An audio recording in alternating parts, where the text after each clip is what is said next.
Let's do another example that involves multiplying decimals. This time we're going to take a look at an example involving my friend Jessica. Jessica's hair grows at a rate of 1 200 centimeters per month.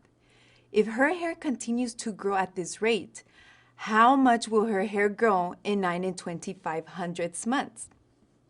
Now remember, we said before that multiplying decimals is just like multiplying whole numbers. You just have to be careful where you place the decimal.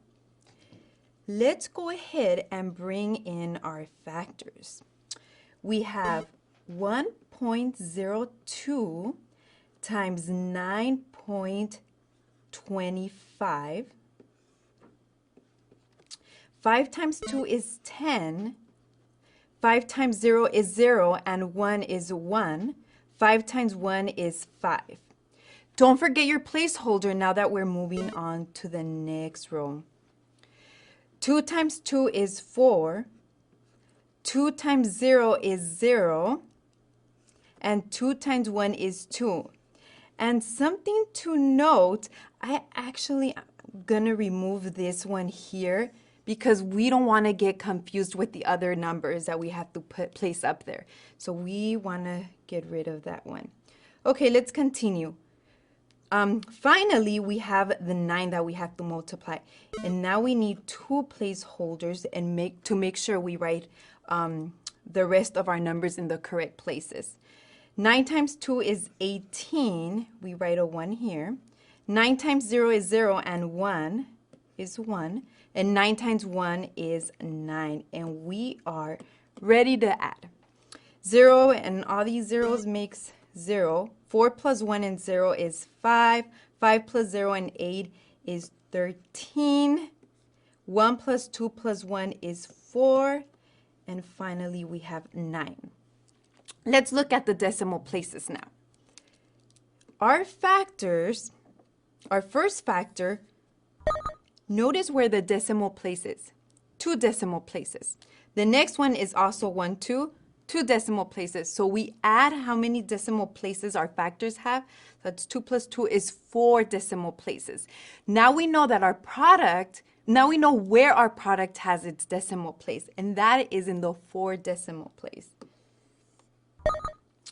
1, 2, 3, 4, right here. Okay, great. Now, notice that we have a 0 at the end of our decimal. We can actually drop that 0, and this decimal here is equivalent to 9 435 thousandths. And let's write our units in because it's very important to write them. Now, let's think about whether our answer makes sense. Well, a good way to check is to round our factors.